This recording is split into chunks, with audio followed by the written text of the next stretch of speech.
Walang kapantay ang ganda ng bukang liwayway sa barangay Dalisay. Hindi man ito nakikita ng buong ganda mula sa magagara at matatayog na gusali sa syudad. May sariling liwanag at kulay ang umaga rito. Ang unang sinag ng araw ay hindi pa nalulusaw ang makapal na hamog na bumabalot sa bawat sulok, nagbibigay ng mistikal na aura sa mga siksikang bahay at pasikot-sikot na eskinita. Subalit, sa likod ng kaunting katahimikan ng madaling araw, may namumuong ingay na nagbabadya ng isang pangamba ang kalansing ng makinarya at mga sigaw mula sa malayo, tanda ng lumalapit na demolisyon.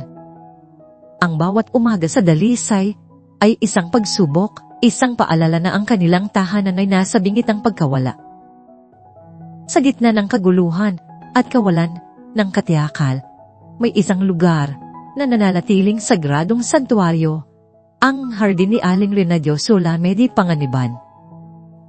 Ito ay isang munting paraiso ng luntiang halaman at sariwang hangin, isang oasis sa gitna ng desyerto ng semento at gyero. Si Lola Medi, isang biyudang ang mukha ay ginuhitan ng karanasan at tibay ng loob ang kaluluwa ng hardin na ito. Hindi lamang siya isang hardinera, kundi isang manggagamot, isang albularyo na nagpapagaling ng karaniwang sakit ang mga taga Dalisay gamit ang kanyang mga tradisyonal na halamang gamot. Ang kanyang hardin ay hindi lamang pinagmumulan ng kanyang kabuhayan, kundi higit sa lahat, ito ay pinagmumulan ng pag-asa para sa buong barangay. Ito ang puso ng Dalisay, ang nagsasabi na sa kabila ng lahat, mayroong pa ring buhay, mayroong pa ring paghilom. Alam ng mga tao, sa Dalisay ang hiwaga ng mga gamot ni Lola Medi. Ang kanyang mga konkoksyon ay tila may mahika, nakakapagpawi ng lagnat, nakapagpapagaling ng sugat, at nakapagpapabuti ng pakiramdam. Ngunit walang nakakaalam ng pinakatatagong sikreto, ang mutya ng lupa, perlas ng lupa. Isang halaman ito na bahagyang umiilaw, tuwing gabi, animoy nakalutang na bituin sa gitna ng haldin. Ang mutya ng lupa, ang susi sa lahat ng milagro ni Lola Medi. Ito ay may pambihirang kakayahang pagalingin ang halos anumang sugat ng halos sagaran. Ang kapangyarihan nito ay nagmumula sa isang espesyal na bukal ng tubig sa ilalim ng lupa na tinawag ng mga sinaunang tao bilang tubig, diwa, tubig ng espiritu. Ito ang puso ng hardin, ang buhay na dumadaloy sa bawat ugat ng mutya ng lupa na nagbibigay dito ng kakaibang sigla at kapangyarihan. Hindi iisa si Lola Medi sa pagtupad ng kanyang tungkulin bilang tagapangalaga. Sa tabi niya ay si Rafael Rafa Santiago, ang pinuno ng isang grupo ng mga kabataang lansangan na tinawag niyang mga tagapagtanggol na defenders.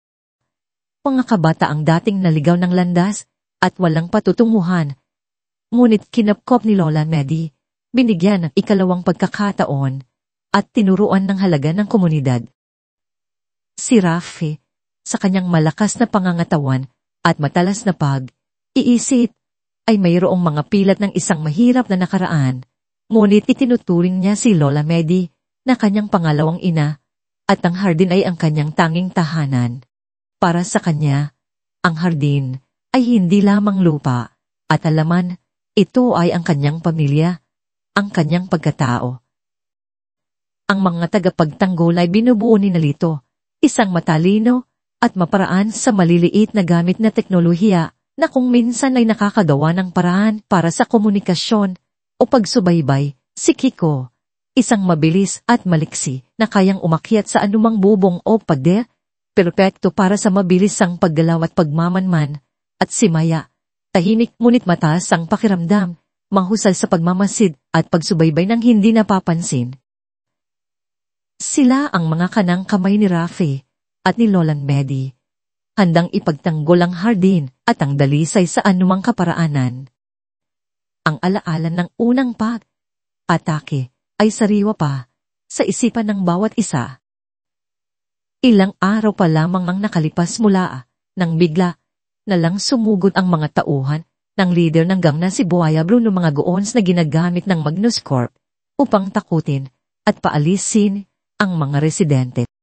Nagsimula ito bilang isang maagang gulat. Pangainay ng demolition ang naririnig sa malayo, kasama ang sigaw ng mga pamilya na pinapaalis na. Ngunit ang unang target nila ay ang hardin ni Lola Medi. Tumating ang isang grupo ng mga armado ng tubo at itak na pinangungunahan ni Bruno. Ang kanilang mga mata ay puno ng paghamak at galit. Ngunit sa kabila ng kanyang katandaan, tumayo si Lola Medi na matatag na parang isang punong kahoy. Ang kanyang mga mata ay matapang na nakatingin sa kaaway habang mahigpit niyang hawak ang isang lumang panabas. Sa tabi niya ay si Rafi na ang kanyang mga mata ay kumikislat sa galit at ang kanyang grupo ay handang ipagtanggol ang mutya ng lupa at ang kanilang komunidad sa anumang halaga. Naitaboy nila ang mga goons, isang himala sa paningin ng karamihan.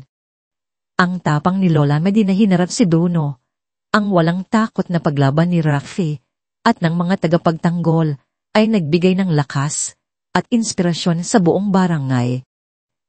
Ngunit habang tumatakas ang mga piniling tauhan ni Bruno, isang banta ang sumabog sa hangin, "Hindi kayo makakatakas sa Magnus Corp." Ang mga salitang iyon ay hindi lamang naghasik ng takot, kundi nagpatigas din ang kanilang loob. Alam nila, iyon ay simula pa lamang. Ang hamon ay mas malaki. Ang kalaban ay mas makapangyarihan.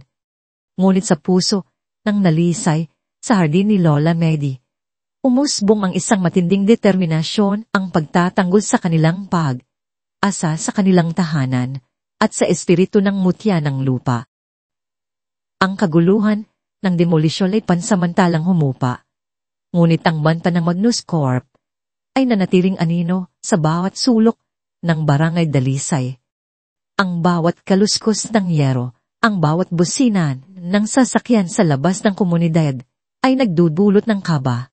Subalit, sa likod ng takot, unti-unting bumalik ang karaniwan at nagpapatuloy ang buhay habang ang mga residente ay naghahanap ng lakas sa kanilang araw na pakikipagsapalaran.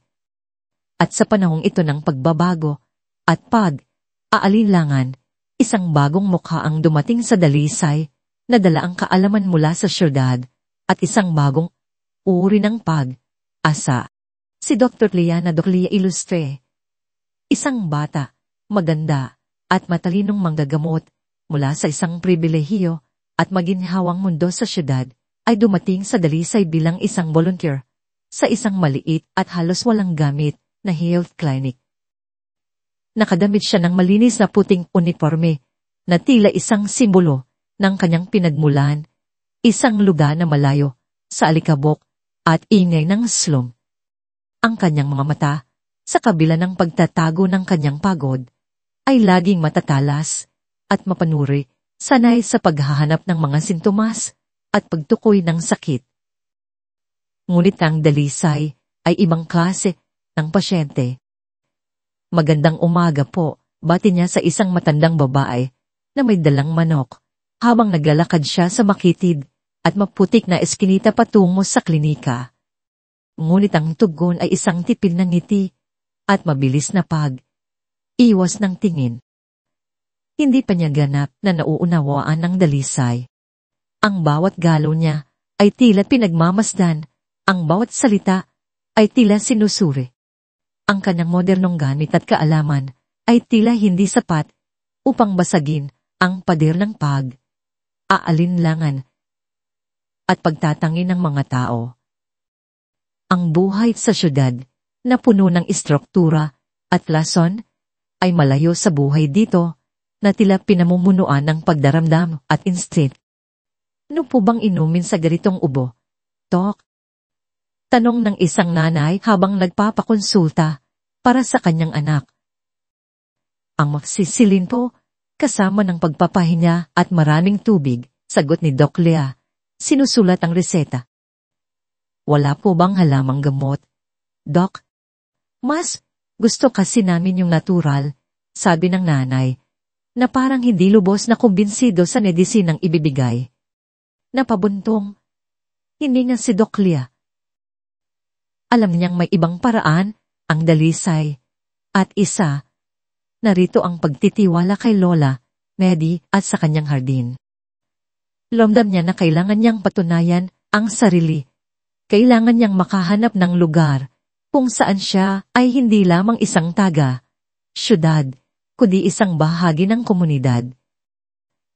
Isang hapon, habang abala si Doc Lea sa kanyang klinika, isang sigaw ang bumulabog sa buong barangay. Tulungan niyo po kami. Si Nonoy. Agad siyang lumabas at nakita ang isang grupo ng mga tao na nagmamadaling tumakbo, bitbit ang isang batang lalaki, si Nonoy, na mga 9 na taong gulang. Tugo ang bumabalot sa kanyang braso, mula sa isang malalim na sugat na nagmumula sa balikat hanggang sa siko. May nakabangga po sa kanya sa gilid ng kalye, may nakasabit ng matulis na yero. Sigaw ng isang kapitbahay, ang boses ay puno ng takot.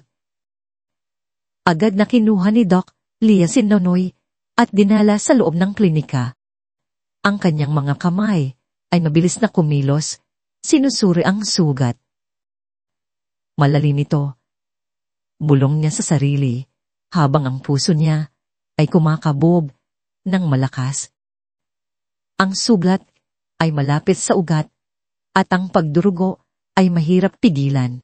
Kailangan ng tahi, mabilis, ngunit ang kanyang mga gamit ay limitado at ang kondisyon ni Nonoy ay lumalala. Ang mukha niya ay namumutla na at ang hininga niya ay bumabaw. Bago pa man siya makahanap ng solusyon, biglang sumulpot si Lola, Medi na tila lumabas mula sa hangin. Ang kanyang mukha ay kalmado, ngunit ang kanyang mga mata ay matalin. Sa kanyang kamay, mayroon siyang bitbit na ilang dahon at isang piraso ng tangkay ng mutya ng lupa, na bahagyang umiilaw kahit sa araw. Hayaan mo ako, Doc, sabi ni Lola Medi. Ang kanyang boses ay puno ng awtoridad. Nagulat si Doc Lea. Lola Medi, kailangan ng tahi, hindi ito basta. Basta suglat, ngunit hindi na naghintay si Lola Medi. Agad niyang dinurog lang mga dahon ng mutya ng lupa at inilapat sa sugat ni Nonoy. Ang isang makintab, pahagyang maberdeg, asul na pangkulay, ay kumalat sa sugat na tila may sariling buhay. Ang isa pang piraso ng tangkay, mas makintab at kumikinang, ay idinikit niya sa gilid ng sugat. Kinabahan si Doc Lea, handang pumigil. Ngunit sa loob ng ilang segundo, isang himala ang nangyari sa kanyang harapan. Ang pagdurugo ay huminto. Ang mga gilid ng sugat ay nagsimulang magdikit, hindi dahan, kundi halos sagaran. Ang mga ugat na nakalitaw ay unting nawala. Pagkalipas ng ilang minuto, ang malalim na hiwa ay naging isang manipis na linya na tila isang peklat na nabuo na ng matagal.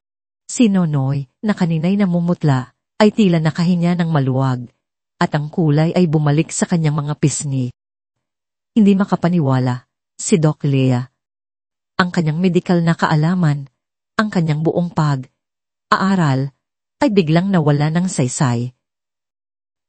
Nakita niya mismo ang healing, ang regenerasyon ng balat, at laman na imposibleng mangyari sa loob lamang ng maikling panahon.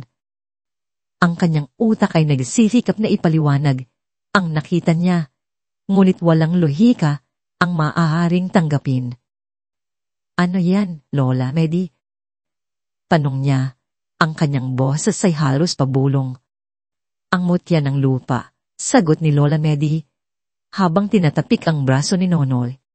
At ang tubig, diwa, na bumubuhay rito. Mula noon, nagbago ang pananaw ni Doc Lia. Hindi niya kayang iwanan ang misteryo ng musya ng lupa. Sa ilalim ng kanyang puting uniforme, nagsimula siyang magsagawa ng kanyang sariling lihim na pananaliksik.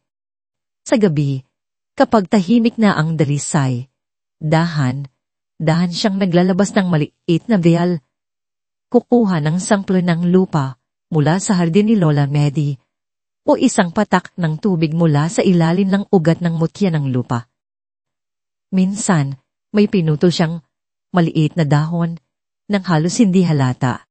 Inamit niya ang kanyang basic laboratory equipment sa klinika, isang lumang mikroskop, ilang chemicals na dala niya mula sa syudad. Sa bawat pagsusuri, lalo siyang namangha. Nakakita siya ng mga compounds ay hindi niya pa nakikita kailanman, mga istruktura ng selula na tila may pambihirang kakayahang mag-regenerate. Ang tubig, diwa, ay hindi lamang ordinaryong tubig. Mayroon itong natatanging mineral composition at, ayon sa kanyang preliminary analysis, tila may sariling energy signature.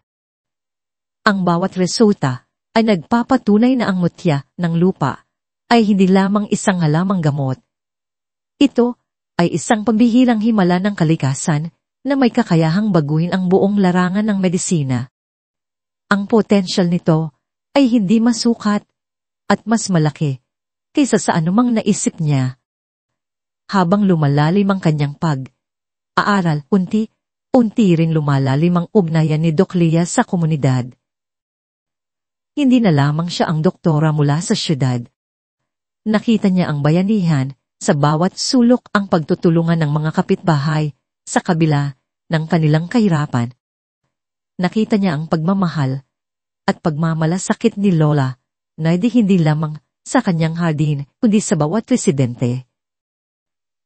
Ang kanyang pagiging matatag, ang kanyang walang sawang pagbibigay ay unting bumibihag sa puso ni Doc Lia. Sa bawat ngiti ng Lola Medi, nararamdaman niya ang init ng isang inang matagal na niyang hindi nararanasan. Ang kwentong ito ay nilikha ni Inday Andrea. Huwag kopyahin o gamitin muli ang audio o kwentong ito upang matiyak ang karapatang ari. May pag-asa pa, Doc, sabi ni Lola Medi isang gabi, habang tinutulungan siya ni Doc Lia na magligpit ng mga gamit. Kahit gaano kadilim ang gabi, may bukang, liwayway pa rin. Ang mga salitang iyon ay tumimo sa puso ni Doc Lia, nagbibigay ng bagong kahulugan sa kanyang pagiging doktor. Sa panahong ito ng pagtuklas, isang bagong ugnayan din ang nagsimulang umusbong sa pagitan niya at ni Rafe. Sa simula, may pagkakaiba sila. Si Rafe, sa kanyang pagiging magaspang at prangka, ay tila isang bukas na libro ng kahirapan at karanasan sa lansangan.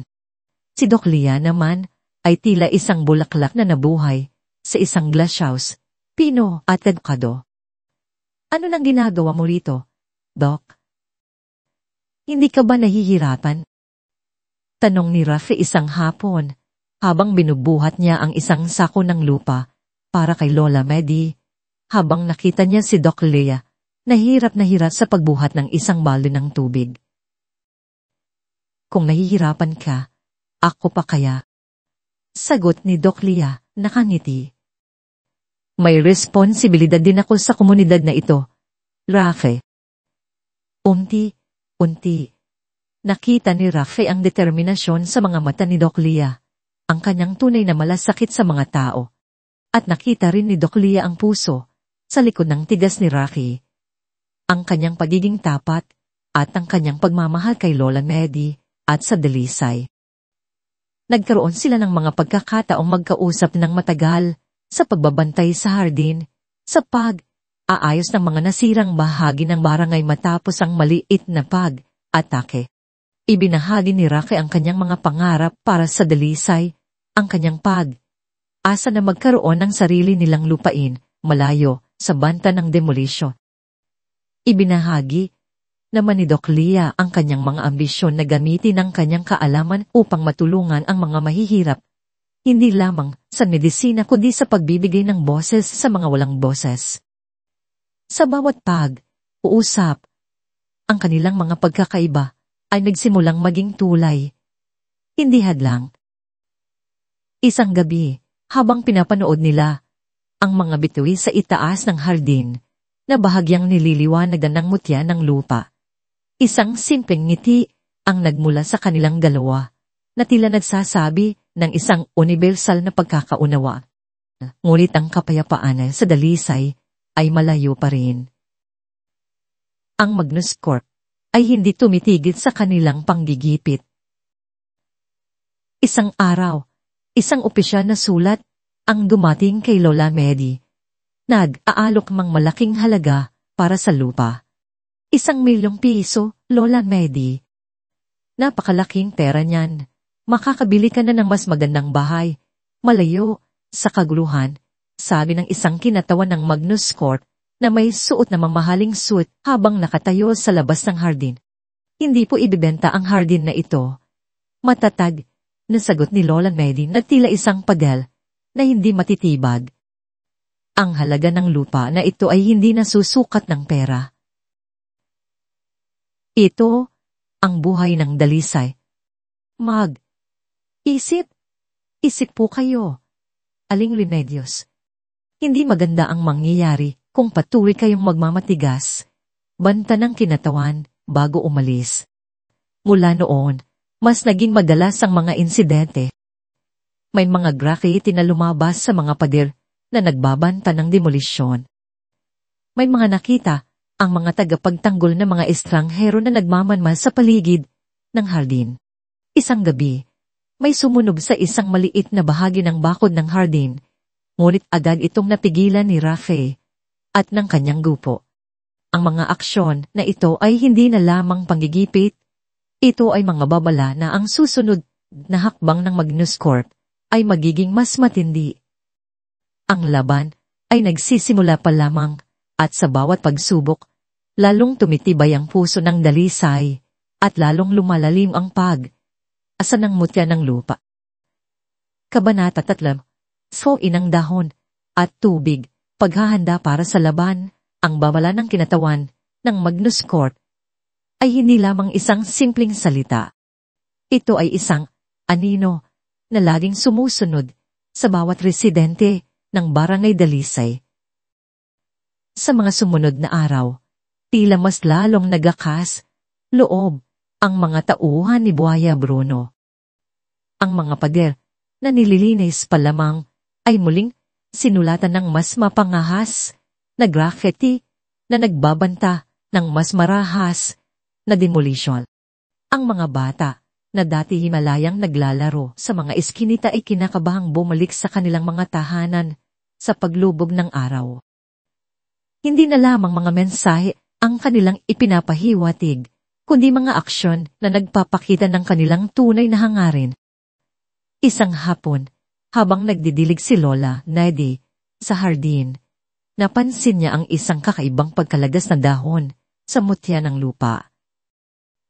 Sa unang tingin, akala niya ay natural na pagka-giri ng halaman.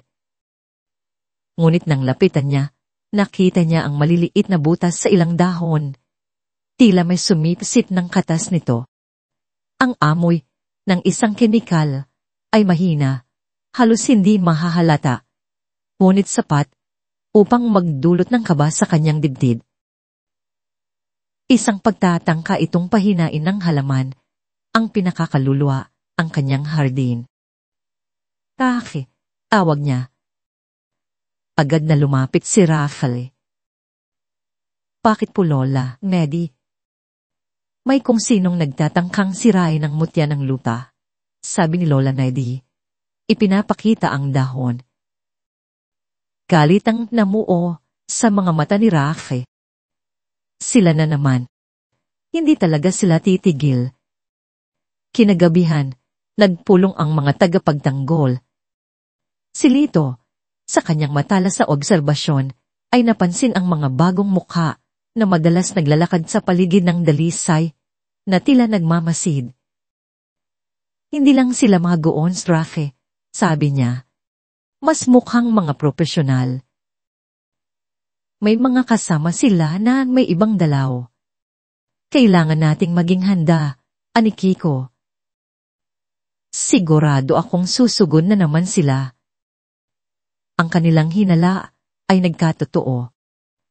Sa kalayman ng gabi, habang ang Baranay Dalisay ay balot sa katahimikan, isang anino ang gumalaw sa gilid ng hardin. Hindi lamang iisang tao, kundi isang grupo ng 5 lalaki na nakasuot ng itim at armado ng mga itak at patalin. Mas tahimik sila, mas organisado kaysa sa mga tauhan ni Bruno noon. Ang kanilang target ay malinaw, ang hardin ni Lola Medi. Ngunit ang mga tagapagtanggol ay handa. Si Lito, na may maliit na sensor na gawa sa recycled na gamit, ay nakadetect ng paggalaw. Rafi, may layman sa gilid ng bakod.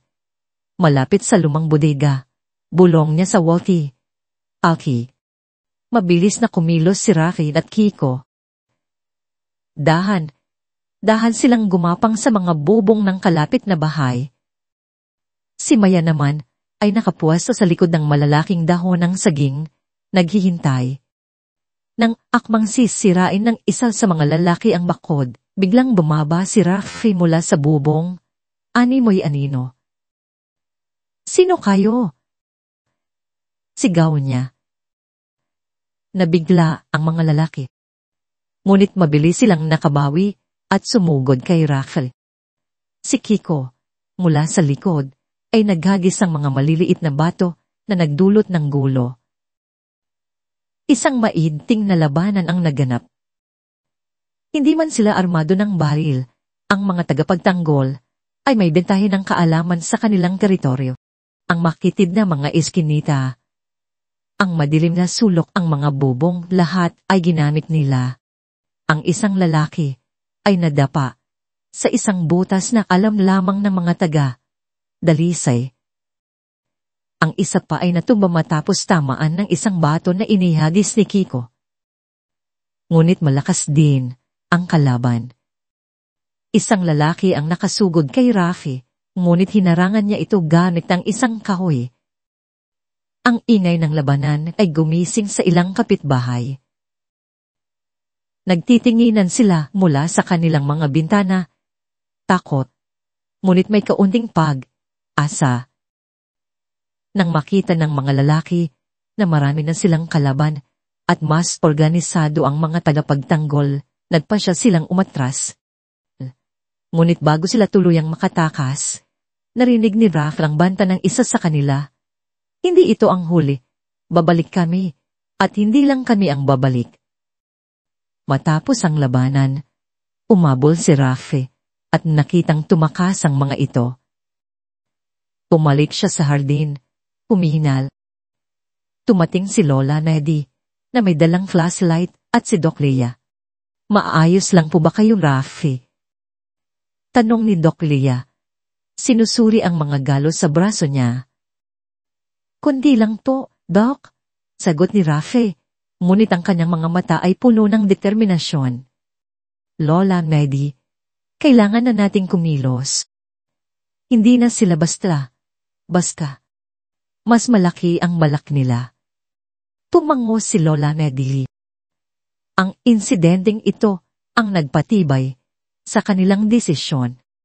Hindi na sapat ang simpleng pagtatanggol. Kailangan nilang gawing isang hardin. Kinabukasan, isang importanteng pagpupulong ang naganap sa sentro ng hardin. Sa ilalim ng lilim ng malalaking puno at sa tabi ng bahagyang kumikinang na mutya ng lupa, nagtipon sina Lola Medi, Rafi, Doc Lea, ang mga tagapagtanggol at ilang mga pinuno ng komunidad. Ang kanilang mga mukha ay seryoso, ngunit may namumuong pag-asa. Hindi na natin kayang ipagtanggol ang hardin kung ganito lang tayo, ani Rafi, ipinapakita ang mapa ng barangay na gawa ni Lito. Alam nila ang bawat pasikot-sikot. Kailangan nating gawing bitag ang Dalisay. Si Lola Medi, na nakaupo sa isang lumang upuan, ay tumango. Ama, si Rafael. Hindi natin kailangang lumaban ng harap-harapan.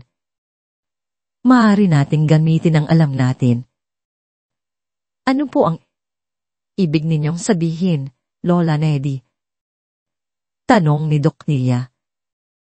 Ang kalikasan, Doc. Ang alam ko sa mga halaman, paliwanag ni Lola Nedy. Ang kanyang mga mata ay nagniningning. Maraming halaman sa hardin na hindi lamang gamot. Maaari din silang maging panangga o kahit panakot.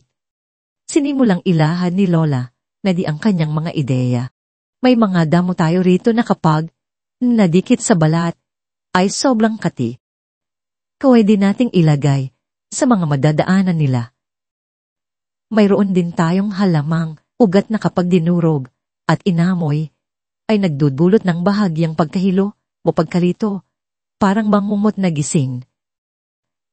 At mayroon ding mga dahon na kapag inihagis sa mukha ay nagiging sanhi ng pansamantalang pagkaantok. Namangha si Doc Lia.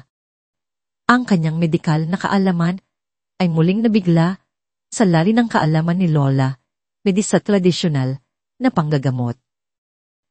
Lola Nedy, kung pagsasamahin natin ang inyong kaalaman at ang agham, mas magiging epektibo ang mga ito, ani Doc Lia, ang kanyang isip ay agad na gumana. Maaari nating i-optimize ang mga compounds na yon. Maaari nating gawing mas potent ang kanilang epekto o mas mabilis ang pagkalat. Ito ang gusto ko, Doc Lia, sabi ni Lola Nedy, ngumiti. Agham at kalikasan, nagtutulungan para protektahan ang ating tahanan. Si Rafi, na dati umaasa lamang sa pisikal na lakas, ay nakinig ng mabuti. Sige po, Lola Nedy, Doc Lia. Kami naman ang bahala sa pisikal na depensa. Si Lito, ang techguy, ay agad na nag-iisip. Maaari tayong maglagay ng mga improvised sensor sa mga gilid. Yung mga tin cans na may bato o yung mga tunog na magpapahinto sa kanila. Si Kiko, ang maliksi, ay nagmungkahi ng mga shortcut sa mga bubong at mga patibong na gawa sa lubid. Kailangan nating gawing masang lugar para sa kanila, pero isang lugar na kabisado natin. Si Mayan naman ay nagmungkahi ng mga takizonis para sa mga bata at matatanda sa loob ng dalisay. Ang pagpupulong ay nagtapos na may bagong pag-asa. Ang dalisay ay hindi lamang magtatanggol. Ito ay magiging isang buhay na foi. Sa mga sumunod na araw, ang Barangay Dalisay ay naging pugad ng aktibidad. Hindi na lamang ito isang komunidad. Ito ay isang hukbo, isang pamilya na naghahanda sa isang malaking laban. Ang bawat residente, bata man o matanda, ay nagkaroon ng papel. Si Rafe at ang mga tagapagtanggol ang nanguna sa pagtatayo ng mga pisikal na depensa. Gamit ang mga lumang yero, kahoy, at kahit mga lumang gulong, nagtayo sila ng mga barikada sa mga pangunahing daanan. Hindi ito ordinaryong barikada. Ito ay mga galaw na harang na madaling buksan at sarahan ng mga taga-dalisay, ngunit mahirap daanan ng mga estranghero. Naglagay sila ng mga tripwires gamit ang mga matibay na sinulid na konektado sa mga lata na may bato upang magsilbing early warning system. Kailangan nilang mapagod bago pa man sila makarating sa hardin, paliwanag ni Rafa kay Kiko, abang dinatapos nila ang isang patibong na magpapabagal sa mga kalaban. At kapag narito na sila na ang nasa teritoryo natin. Sa hardin, sina Lola Nedy at Doc Lia ay abala sa paghahanda ng biological warfare. Si Lola Nedy, na parang isang bihasang chemist, ay nagtuturo kay Doc Lia tungkol sa bawat halaman. Ito ang dahon ng kagat, sabi niya, habang pinipitas ang dahon na may maliliit na buhok. Kapag dinikdik at inihagis sa balat, magdudulot ito ng matinding pangangati. Kahit anong gawin nila, hindi ito titigil hanggat hindi sila naliligo sa sabon. Si Doc Lia, suot ang kanyang blouse at kubles, ay gumawa ng mas pinahusay na bersyon ng dahon ng kagat. Lola Nelly, kung ilalagay natin ito sa isang powder form at ihalo sa kaunting chili extract, mas mabilis itong kakalat at mas matindi ang epekto. Nagulat si Lola. Nadi, napakatalino mo, Doc Lia. Pagkatapos, ay dumako sila sa bulaklak ng liwanag, isang bulaklak na, ayon kay Lola Nedi, ay nagdudulot ng bahagyang pagkalito o di kapag inaamoy. Hindi sila masisiraan ng ulo, ngunit magiging baluktot ang kanilang pananaw sa paligid. Makakakita sila ng mga anino, maririnig ang mga boses, o makikita ang mga bagay na wala naman. Maaari tayong gumawa ng concentrate nito, Lola Nedi, suggestion ni Doc Lia. Gluing spray, para madaling ikalat sa hangin, sa mga eskinita. At ang epektibo marahil, ang butil ng antok. Ito ang pinakamahirap hanapin. Ngunit ito ang pinakamabisang panangga, paliwanag ni Lola Nedi. Kung malalagay ito sa inumin, o kaya ay mahihigop, ang usok nito, ay makakatulog sila ng mahaba. Walang masamang epekto, ngunit matutulog sila ng mahimbing. Gumawa si Doc Lia ng isang pinaghalong solusyon na maaaring gamitin sa water, guns, o kaya ay ihalo sa mga pagkain na maaaring iwanan bilang bitag. Ang bawat suok ng hardin ay naging isang laboratorio, ang tradisyonal na kaalaman at maganong agham. Ang mga kapitbahay naman ay hindi nagpauli. Ang mga nanay ay nagtahi ng mga bag na pwedeng lagyan ng mga dahon ng kagati. Ang mga matatanda ay nagturo ang mga lumang kanta na maaaring kantahin ng sabay upang magbigay ng lakas sa mga nagtatanggol. Ang bawat isa ay may kontribusyon. Ang dalisay ay naging isang pader ng pagkakaisa. Sa gitna ng paghahanda at banta ng panganib, ang ugnayan ni Rafe at Doc Lia ay lalong lumali. Ang bawat araw na ginugol nila sa pagtatrabaho ng magkasama, ang bawat paghaharap sa parehong pagsubok ay nagpapatatal sa kanilang samahan. Ang mga pagkakaiba sa kanilang pinagmulan ay unting nawala, napalitan ng respeto at paghanga. Isang gabi, matapos ang mahabang araw ng pagpaplano at pagtatayo ng mga depensa, naglakad sila sa hardin. Ang mutsya ng lupa ay nagliliwanag ng bahagna, nagbibigay ng mystical na ambience. Ang hangin ay sariwa, dala ang amoy ng mga halamang gamot at ang huni ng mga kuliglig. Pagod ka na ba, Doc? Panong ni Rafe, ang kanyang boses ay malumanay. Ngumiti si Doc Lia. Hindi naman, pero ang daming nangyari ngayong araw. Salamat sa lahat ng tulong mo, Doc Lia, sabi ni Rafe. Uminto at hinarap siya. Hindi ko akalaing makikita ko ang isang tulad mo na handang lumaban para sa amin. Salamat din sa'yo, Rafe. Nakita ko ang puso ng dalisay dahil sa inyo, sagot ni Doc Lia. Dati, ang mundo ko ay nakakulong lang sa 4 na sulok ng ospital. Ngayon, nakita ko ang totoong kahulugan ng pagtulong, ng paglaban.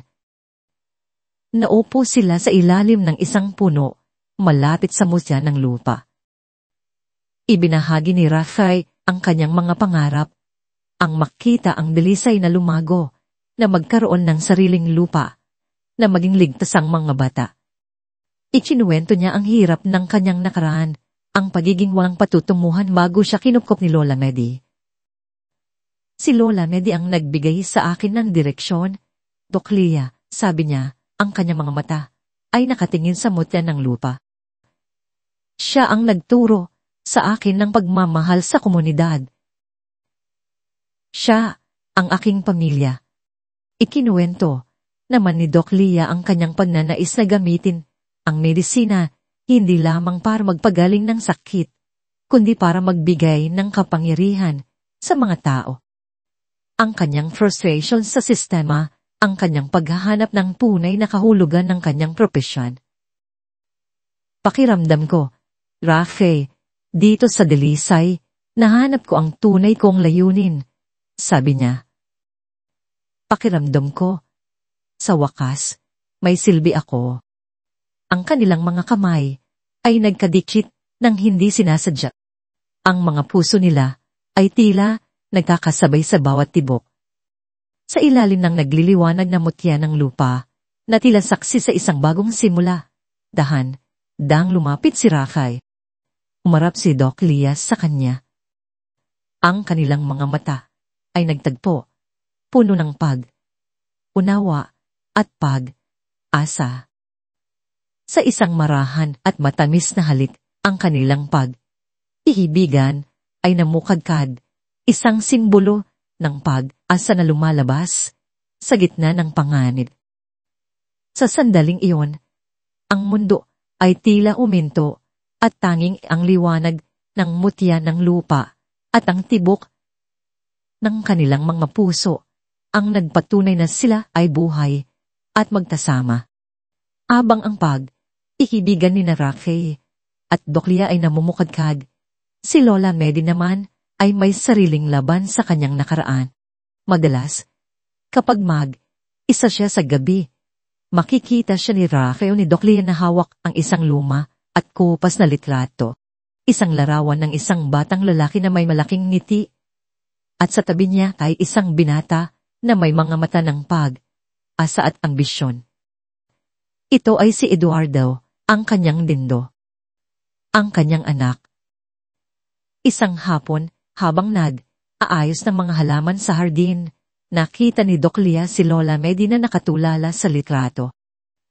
Ang kanyang mukha ay puno ng lungkot, aalala, at isang uri ng panghihinayang na malalim. Lola, Medi, maayos lang po ba kayo? Tanong ni Doc Lia, lumapit ng dahan. Nagulat si Lola Medi at mabilis na itinago ang litrato. Ngunit huli na. Wala lang, Doc Lia, sagot ni Lola Medi. Ang kanyang boses ay tila napagod. Naaalala ko lang ang mga nakaraan. May kinalaman po ba yan sa mga pinagdaanan yung Lola Medi? Tanong ni Doc Lia na nararamdaman ang bigat ng lihim. Umuntong, hininga si Lola Medi. Ang kaaway, Doc Lia, ay hindi lang nagmumula sa labas. Minsan, mas mahirap kalabanin ng sarili nating mga anino, ang sarili nating mga desisyon. O kaya, ang mga taong akala mo ay kakampi mo, ngunit kalaunan ay babalik upang saktan ka. Naguluhan si Doc Lia, ngunit naramdaman niya ang babala sa mga salita ni Lola Medi. Isang babala na mas malalim kaysa sa banta ng demolisyon. Ito ay isang babala tungkol sa tao, sa pagtataksil, at sa mga sugat na hindi kayang pagalingin ng anumang mutya ng lupa. Kailangan ninyong maging maingat, Rafi. Doc Lia, patuloy ni Lola Medi, ang kanyang mga mata ay matalin. Ang kalaban ay maaaring magkaroon ng maraming mukha. At minsan, ang pinakamalaking pagsubok ay nagmumula sa mga taong pinakamalapit sa iyong puso. Naiwan si Doc Lia na iisip. Ang mga salita ni Lola Medi ay umalingaw-ngaw sa kanyang isipan. Sino ang tinutukoy ni Lola Medi? Ang kaaway sa loob. Ang mga salitang iyon ay nagtanim ng bagong kaba. Isang uri ng pangamba na mas personal at mas mahirap intindihin. Ang dalisay ay nagiging FOI, ngunit hindi lamang para sa mga pader at halaman, kundi para sa mga puso at mga lihim na dala ng bawat isa. Ang laban ay magiging mas malalim kaysa sa inaasahan nila. Sa gitna ng dumaraming banta, ang hardin ni Lola Medi ay naging hindi lamang isang kanlungan, kundi isang lihim na laboratorio. Si Doc Lia, na ngayong ganap ng bahagi ng komunidad, ay mas lalong nahumaling sa misteryo, ang mutya ng lupa at tubig, diwa. Ang kanyang isipan, na sanay sa lohika ng siyensya, ay patuloy na naghahanap ng sagot sa kabila ng mga himala na kanyang nasasaksihan. Ngunit alam niyang kailangan niya ng tulong, at walang iba kundi si Lito, ang utak ng mga tagapagtanggol sa mga improvised na teknolohiya, ang nakita niyang kasama. Lito, may naiisip akong paraan para mas maunawaan natin ang tubig, diwa, sabi ni Doc Lia isang umaga, habang ipinapakita ang kanyang sketch ng isang device. Kung makakagawa tayo ng isang uri ng sensor na kayang sukatin ang mga frequencies o energy signature sa ilalim ng lupa, baka malaman natin kung bakit napakabisa ng mutya ng lupa. Naliwanagan ang mga mata ni Lito. Ito ang kanyang mundo. Kaya po yan, Doc. Kailangan lang ng kaunting pyesa mula sa mga lumang radyo. Baka may makita pa ako sa basurahan. Tugon niya, sabik na sabi. Sa loob ng ilang araw, abala. Sina Doc Lia at Lito sa pagbuo ng kanilang imbensyon. Si Lito, gamit ang kanyang husay sa pag-recycle at pag-asembo ng mga electronics ay gumawa ng isang primitibo, ngunit epektibong tubig, diwa scanner mula sa mga lumang circuit board, copper bar, at isang pinagtahi-tayong screen ng cellphone. Ito na po, Doc Lia, sabi ni Lito. Ipinapakita ang maliit na kahon na may mga kumikislap na ilaw at isang maliit na antena. Kaya na po nitong i-detect ang mga vibrational frequency sa ilalim. Ikinabit nila ang device malapit sa ugat ng mutya ng lupa, na malapit sa bukal ng tubig, diwa. Nang o nilito ang device, isang mahinang hum ang narinig, at sa screen ay lumabas ang mga kakaibang patterns. Ang mga linya ay umakyat at bumaba. Tila mga pulso ng isang buhay na nilalang. Hindi lang ito, ordinaryong tubig. Lito, bulong ni Doc Lia, ang kanyang mga mata ay nanlalaki sa pagkamangha. Mayroon itong natataning mineral composition na hindi ko pa nakita. Pero higit pa roon, mayroon itong isang uri ng enerhiya, isang frequency, na tila may sariling buhay. Parang humihinga ito. Ayon sa kanilang pagsusuri, ang tubig, diwa, ay nagtatagay ng mga bihirang mineral na may pamihirang kakayahang catalyze ng cellular regeneration. Ngunit ang mas nakakamangha ay ang energy signature nito. Isang malakas, ngunit hindi agresibong frequency na tila direktang nakikipag-ugnayan sa mutya ng lupa. Nagpapabilis sa paglaki nito at nagpapalakas sa healing properties nito. Parang may buhay at kamalayan ang mismong bukal. Sa kanyang pagkamangha, nilapitan ni Doc Lia si Lola Medi na nakaupo sa tabi ng musya ng lupa, dinidiligan ng mga ugat nito. Lola Medi, totoo po ang sinasabi ninyo. Ang tubig, diwa, kakaiba po talala. Ngumiti si Lola Medi, isang ngiting puno ng karunungan. Matagal na naning alam yan, Doc Lia. Hindi kailangan ng makinarya para maramdaman ang buhay ng tubig, diwa. Kailangan lang ng puso na marunong makinig. Ikinuwento ni Lola Medi ang matandang alamat ng tubig, diwa. Ang tubig na ito, Doc Lia, ay hindi lamang basta tubig. Ito ay hininga ng lupa. Ayon sa aming mga ninuno, ito ay ipinagkaloob sa aming angkan upang pangalagaan. Ngunit may kalakip itong kondisyon. Ano po yun, Lola Medi? Tanong ni Doc Lia, sabik na makinig. Ang tubig, diwa, ay may sariling kalooban. Pinili nito ang lupaing ito. Tanging dito lamang ito magbibigay ng kanyang lakas. Kung pipilitin itong ilipat o kaya'y aalisin mula sa kanyang piniling tahanan, mawawala ang kanyang kapangyarihan. Mas malala pa, sabi ni Lola Medi, ang kanyang boses ay bumaba. Maaari itong magdulot ng malaking kapahamakan. Hindi lamang sa lupa, kundi sa sinumang mangahas na lapastanganin ang kanyang kalooban.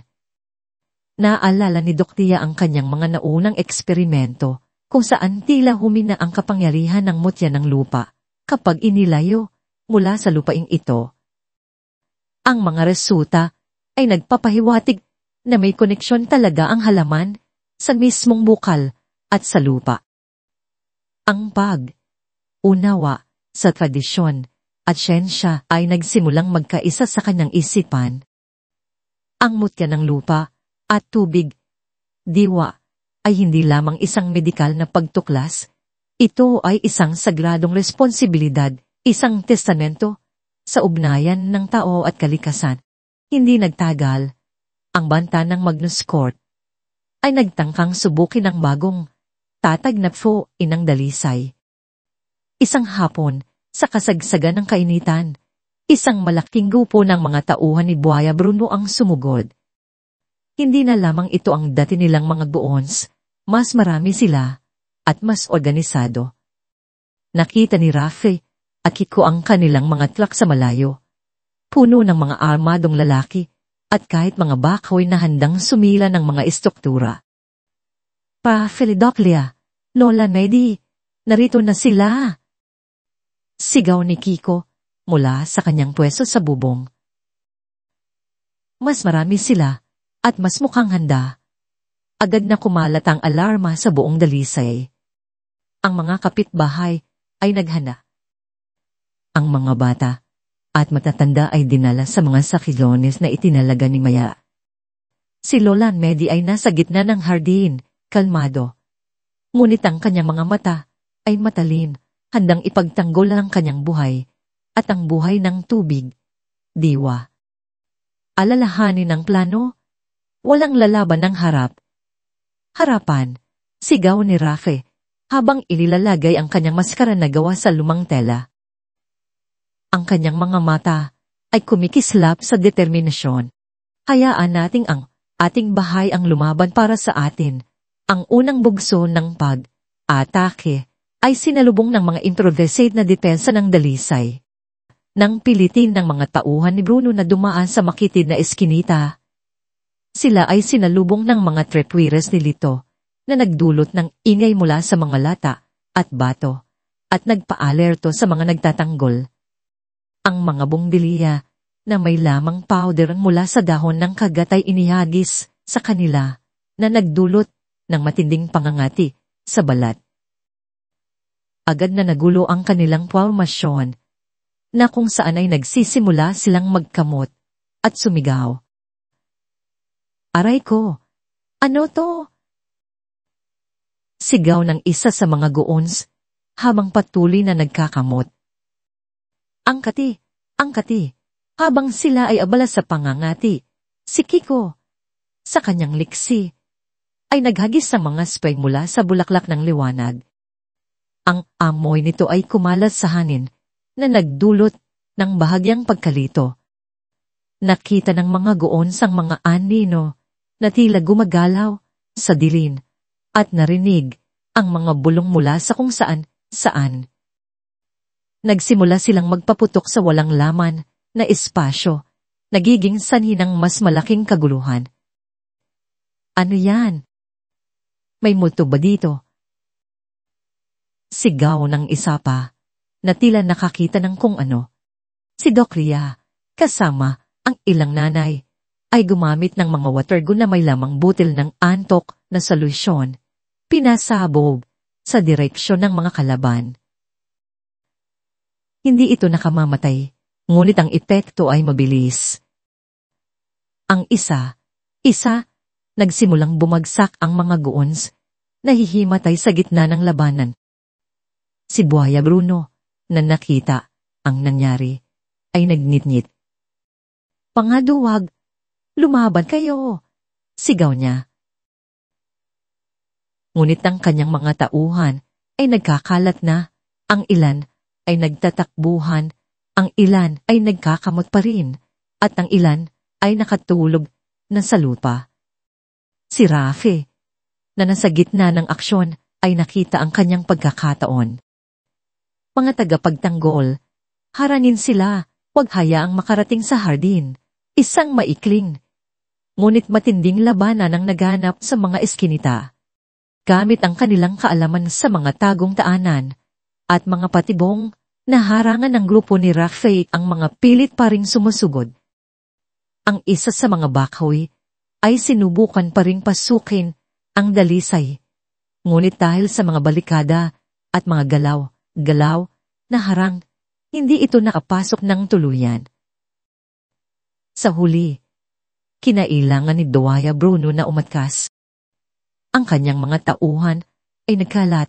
Ang ilan ay bitbit ang mga nahimatay na kasamahan. Ang iba ay nagkakamot pa rin. Ito ay isang nakakayang pagtatalo pa sa kanila. Ang dalisay, ang maliit na komunidad, ay nagwagi. "Hindi ito matatapos dito, Lola Nadi," sigaw ni Buaya Bruno habang umaatras. "Pabalik kami at sa susunod, wala nang makakapigil sa amin." Nang humupa ang kaguluhan, ang barangay Dalisay ay napuno ng ingay ng pagdiriwang. Ang mga kapitbahay ay nagyakapan, ang mga bata ay nagpalakpakan. Ang motya ng lupa ay tila mas lalong nagliliwanag, isang simbolo ng kanilang tagumpay. Ang foe ng dahon at tubig ay napatunayang epektibo. Nagbigay ito ng malaking pag-asa at kumpiyansa sa komunidad na kaya nilang labanan ang mas makapangyarihang kalaban. Pagkatapos ng labanan, habang inaayos ni Doc Lia ang mga galos ni Rafi, nakaupo si Lola Mehdi sa isang sulok ng hardin, nakatingin sa nagliliwanag na mutya ng lupa. Ang kanyang mukha ay may bakas ng pagod at isang malalim na lungkot na hindi maipaliwanag. "Lola Mehdi, ang galing ninyo po." "Nagtagumpay tayo," sabi ni Doc Lia. Sinusubukan siyang pasiglahin. Ngumiti si Lola Mehdi, ngunit ang ngiti ay may bakas ng pait. "Oo, Doc Lia. Ngunit sa bawat tagumpay, may kaakibat na pagkalugi. Sa bawat kaaway na natatalo, may kaaway sa loob na patuloy na lumalaban. Anong ibig ninyong sabihin, Lola Mehdi?" Tanong ni Rafe, na lumapit sa kanila. Pumuntong, hihinga si Lola Mehdi, at pagkatapos ng matagal na katahimikan, nagsimula siyang magsalita. "May anak ako, Rafe." Isang lalaki. Ang kanyang boses ay tila isang bulong. "Dati, siya ang aking pag-asa, ang aking buong mundo. Pero iniwan niya ako. Iniwan niya ang dalisay para sa kinang ng syudad. Sa akala niya, doon niya makikita ang totoong buhay. At hindi na po kayo nagkita?" Tanong ni Doc Lia, nararamdaman ng sakit sa bawat salita ni Lola Mehdi. "Hindi na. Narinig ko na lang ang kanyang pag-alis, ang kanyang pagtakbo papalayo sa lahat ng ito," patuloy ni Lola Mehdi. Ang kanyang mga mata ay nalalabo. "Maraming taon na ang nakalipas, Doc Lia. At hanggang ngayon, hindi ko pa rin napapatawad ang sarili ko dahil hindi ko siya napigilan. Hindi ko siya naprotektahan mula sa tukso ng labas. Ang dami kong pinagsisisihan. Kung sana, naiwan ko siya rito. Sa mutya ng lupa, sa tubig, diwa." Ang mga salita ni Lola Mehdi ay tumimo sa puso ni Rafe at Doc Lia. Ngayon, ay mas nauunawaan na nila ang mga babala ni Lola Mehdi tungkol sa kaaway sa loob, at ang mga sugat na hindi kayang paglingin ng anumang halaman. Ang kanilang tagumpay laban sa Buaya Bruno ay isang panalo sa laban sa pisikal Ngunit ang sugat ni Lola, Medi, ay isang paalala na may mas malalim pa silang dapat ipaglaban. Sa kabilang banda, malayo sa dalisay, sa kalaliman ng gabi, isang misteryosong figura ang nakatayo sa tuktok ng isang matayog na gusali. Ang kanyang tingin ay nakatuon sa direksyon ng komunidad. Ang kanyang mukha ay balot sa anino, ngunit ang kanyang mga mata ay kumikislap sa ilaw ng buwan. Puno ng isang komplikadong emosyon, may lamig ng isang leader, ngunit mayroong din bayad ng kalungkutan at pighati. Hawak niya ang isang binokular at nakita niya ang liwanag ng mutya ng lupa mula sa malayo, isang maliit na kislap ng pag-asa sa gitna ng kadiliman. Kaya pa nilang lumaban. Pulong niya sa sarili. Ang kanyang boses ay malalim at tila maniler. Hindi sila basta susuko. Hindi siya nagbigay ng utos. Hindi siya naglabas ng galit. Sa halip, tila siya ay isang tagamasid, isang taong nag-aaral, naghahanap ng kasagutan. Ang kanyang titig ay nakatuon sa hardin, sa mismong puso ng dalisay, tila may sariling alaala na naglalayag sa kanyang isipan. Ang kanyang presensya ay isang anino na mas matindi kaysa sa anumang banta ng demolisyon. Ito ay isang anino ng nakaraan, isang lihim na koneksyon na malapit nang lumabas mula sa dilin. Ang tubig, diwa ay bumubulong ng mga lihin at ang mga bulong na yon ay malapit nang maging isang malakas sa sigaw ng katotohanan. Kabanata 5, ang multo mula sa nakaraan at ang mapait na katotohanan, ang pangalang tinawag ng tagumpay laban sa mga tauhan ni Buaya Bruno ay nagbigay ng panandaliang ginhawa. Ngunit ang anino ng Magnus Corp ay lalo lamang lumalaki. Alam ng bawat isa sa barangay Dalisay na ang kapayapaan ay malayo pa. Ang kanilang FOI ay napatunayan sa unang pagsubok, ngunit ang tunay na kalaban ay hindi pa lumalabas. Ang mga babala ni Lola Medi tungkol sa kaaway sa loob ay patuloy na umalinaw sa isipan ni Naraki at Doc Lia. Nagdudulot ng kakaibang kaba na mas malain kaysa sa banta ng demolisyon. Ang bawat araw na lumilipas ay tila isang paghihintay sa isang hindi maiiwasang huling laban. Isang umaga, habang ang hamog ay manipis pa at ang mga unang sinag ng araw ay dumadampi sa mga bubong ng yero, isang kakaibang katahimikan ang bumalot sa dalisay. Hindi ito ang karaniwang ingay ng mga nagtitinda o mga batang naglalaro. Sa halip, isang malalim, nakakabinging katahimikan ang nagbabadya ng isang pangyayaring hindi pangkaraniwan. Mula sa dulo ng barangay, nakita ni Lito na nasa kanyang pwesto sa bubong ang isang mahabang hanay ng mga mamahaling sasakyan kasama ang ilang armored vehicles at mga pulis na armado. Hindi ito ang dati nilang mga goons. Ito ay opisyal at mas malala. Cafe. Lola Medi. Narito na sila. Sigaw ni Lito sa kanyang introduced walkie-talkie. Ang kanyang boses ay nanginginig. Hindi lang sila ang mga dati. Ang dami nila at mukhang may kasama silang mga opisyales. Agad na kumilos ang lahat. Ang mga tagapagtanggol ay naghanda sa kanilang mga pwesto. Ang mga kapitbahay ay nagtipon sa hardin. Ang kanilang mga mukha ay puno ng pag-aalala. Si Lola Medi ay lumabas.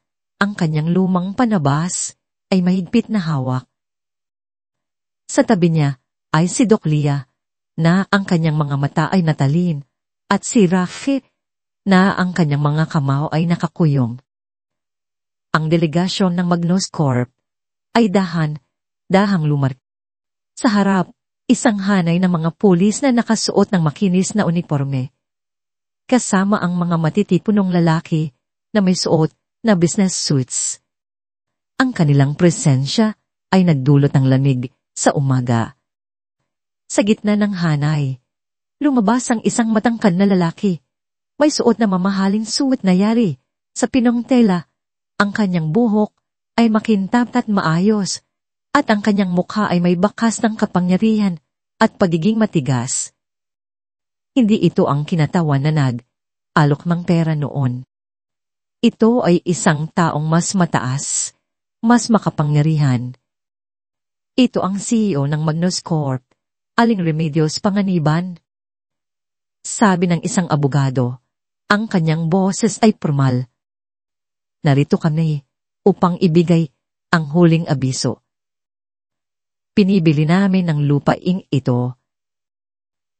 Kung hindi ninyo ito ibibenta, mapipilitan kaming gumamit ng lahat ng legal na paraan at kung kinakailangan, puwersa.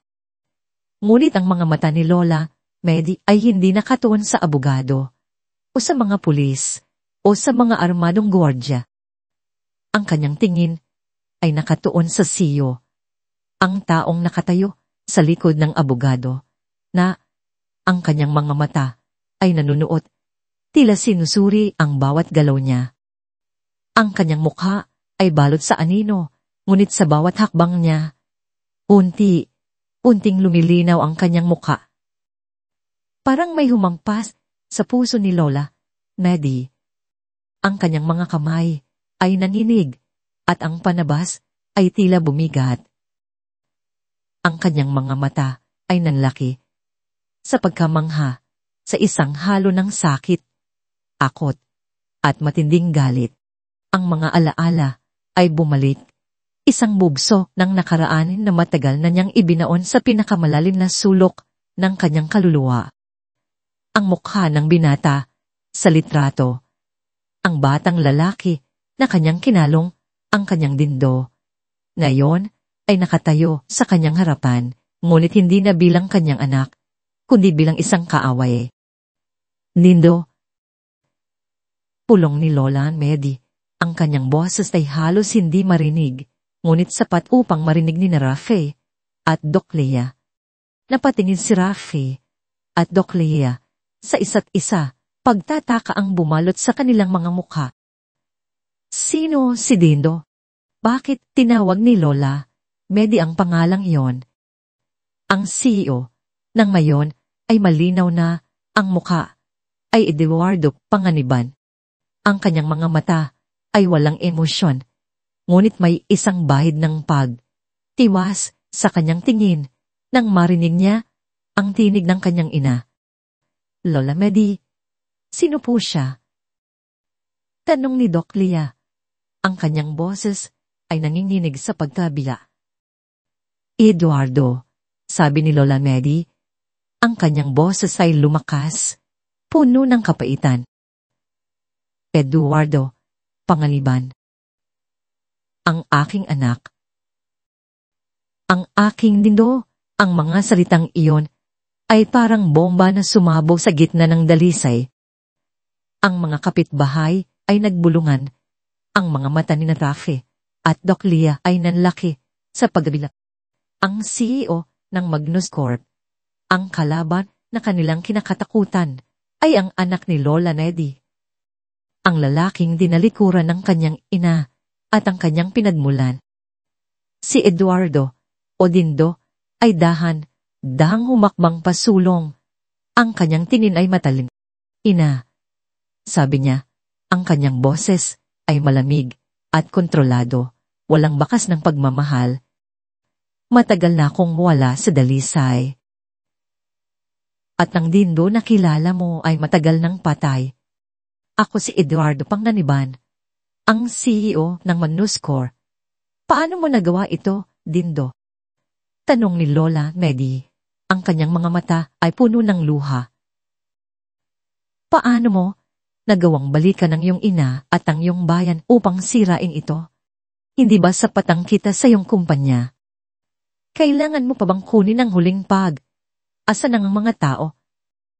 Ngumiti si Eduardo, isang ngiting mapait. Kita. Hindi lamang ito tungkol sa kita, ina. Ito ay tungkol sa pagpapatunay. Pagpapatunay na ang pag-alis ko ay hindi isang pagkakamali.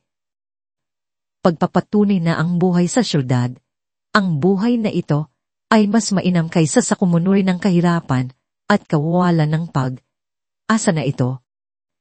Ang tubig, diwa, at ang mutya ng lupa.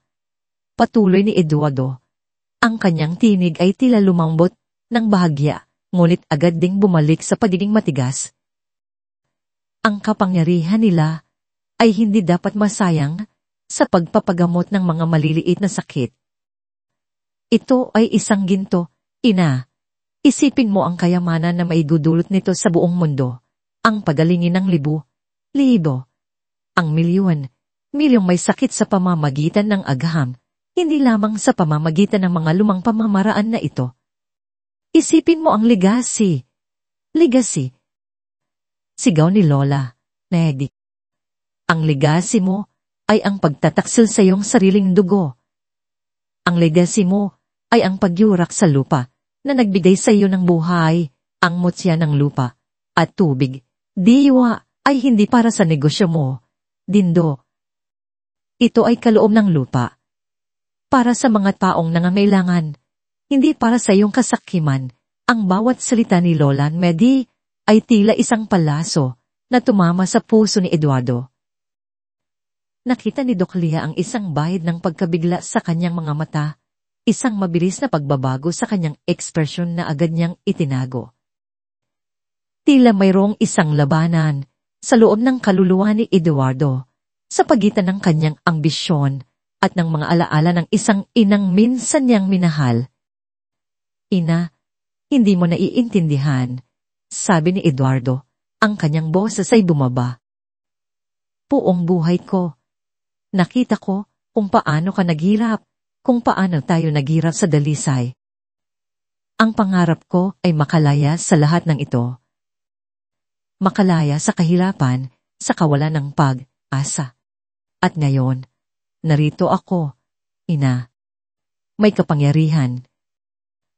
Mayaman. Kinikilala ng mundo. Hindi ba yun ang gusto mo para sa akin? Ang tagumpay? Hindi ko hinangad ang tagumpay na yuyurak sa iyong kaluluwa. Dindo, sagot ni Lola Medi, ang kanyang boses ay puno ng pighati. Ang hinangad ko ay isang anak na may puso, na may pagmamahal sa kapwa. Hindi isang anak na handang sirain ng sarili niyang pinagmulan para lamang sa pera at kapangyarihan. Ang labanan ng mga salita ay tumindi. Isang labanan ng nakaraan at kasalukuyan ng pagmamahal at pagtataksil. Naintindihan na ni Doc Lia at Rasrik ang bigat ng lihim ni Lola Medi. Ang lalaking ito ay hindi lamang isang CEO. Siya ang sugat na hindi kayang pagalingin ng anumang mutya ng lupa. Sa isang iglap, tila nagpa siya si Eduardo. Ang bahid ng pagdaramdam sa kanyang mukha ay nawala, napalitan ng isang malamig at matigas na ekspresyon. Sige, ina, sabi niya, ang kanyang tinig ay may matinding pagkapagod. Kung ganoon, wala nang ibang paraan. Kung hindi mo ibibigay ang lupa, kukunin namin ito. At sa susunod, walang awa. Nilapitan niya ang isa sa kanyang mga guwardya. Puwaya Bruno, sabi niya, ang kanyang tingin ay nakatuon kay Bruno na nakatayo sa likod ng mga pulis, ihanda ang lahat ng puwersa. Sa paglubog ng araw, sisimulan ang huling demolisyon. Walang matitira. Walang babalik. At siguraduhin mong walang sinumang makakalapit sa tubig, diwa, at mutya ng lupa. Ayaw kong masira ang anumang mahalaga rito. At ayaw kong may masaktan, maliban kung kinakailangan. Ang kanyang huling mga salita ay tila isang huling pagtatangka na kontrolin ang sitwasyon, isang bahid ng kanyang dating sarili na pilit niyang tinatago. Si Buhaya Bruno ay ngumisi, ang kanyang mga mata ay puno ng galak. Ito ang kanyang pagkakataon na makabawi. Masusunod, Ginoo. Walang problema. Umalis si Eduardo kasama ang kanyang delegasyon, iniwan ang dalisay na balot sa isang bagong takot at matinding galit. Ang mga kapitbahay ay nagbulungan, ang kanilang mga mata ay nakatuon kay Lola Medi na nakatayo pa rin, tila isang rebulto. Ang kanyang mukha ay basang-basa ng luha. Lola Medi, sabi ni Doc Lea, lumapit upang hawakan ang kanyang braso. Hindi ko na siya kilala, Doc Lea, bulong ni Lola Medi. Ang kanyang mga mata ay walang buhay. Ang anak ko, matagal nang patay. Ang nakita ko ay isang halimaw na nilamon ng kasakiman. Ngunit sa kabila ng sakit, isang bagay ang nagpabalik sa lakas ni Lola Medi. Ang kanyang tingin ay napunta sa mutya ng lupa, na patuloy na nagliliwanag. Tila isang pag-asa sa gitna ng kadiliman. Hindi niya pwedeng pabayaan ang halaman, ang tubig, diwa, ang dalisay. Hindi niya pwedeng pabayaan ang huling pag-asa ng kanyang komunidad. Kailangan nating maghanda, sabi ni Lola Medi, ang kanyang boses ay tila may bagong determinasyon. Ang aking anak, kung totoong anak ko pa siya, ay hindi hahayaang masira ang kanyang pinagmulan. Ngunit ang Eduardo Panganiban na iyon, kaya niyang gawin ang lahat. Kailangan nating lumaban. Hindi lamang para sa lupa, kundi para sa kaluluwa ng dalisay. Para sa pamilya na ito. Nagkatinginan sina Rocky at Doc Lea. Ang kanilang mga puso ay puno ng sakit para kay Lola Medi. Ngunit puno rin ng grit at matinding determinasyon. Ang labanan na ito ay hindi na lamang tungkol sa lupa. Ito ay tungkol sa pamilya, sa pagtataksil, sa pagpapatunay na ang pagmamahal at pagkakaisa ay mas malakas kaysa sa kasakiman. Hindi po kami aalis, Lola Medi, sabi ni Rafi. Ang kanyang mga kamao ay nakakuyom. Ipagtatanggol po namin kayo. Ipagtatanggol po namin ang dalisay. Laban po tayo. Tama si Rafi, dagdag ni Doc Lea. Kami po ang inyong pamilya ngayon, Lola Medi. Hindi namin kayo pababayan. Ang mga tagapagtanggol, kasama ang mga pinuno ng komunidad, ay nagtipon sa gitna ng halidin. Ang hangin ay balot ng pag-asa at takot, ngunit mas nangingibabaw ang pagkakaisa. Ibinahagi ni Lola Medi ang lahat ng kanyang kaalaman, ang mga huling sikreto ng tubig, diwa at mutya ng lupa, at ang mga lumang pamamaraan ng pagtatanggol na ipinasa ng kanyang mga ninuno. Si Doc Lea ay nagdagdag ng kanyang siyentipikong kaalaman o optimas ng bawat depensa, bawat bitag. Si Rafi at ang mga tagapagtanggol ay ayos ng kanilang mga pisikal na harang at sistema ng alarma. Ang bawat kapitbahay ay nagkaroon ng papel. Ang dalisay ay hindi lamang isang soi, ito ay isang nilalang na humihinga. Isang komunidad na naghahanda sa huling laban para sa kanyang buhay, para sa kanyang kaluluwa, at para sa pag-asa na patuloy na nagliliwanag sa mutya ng lupa.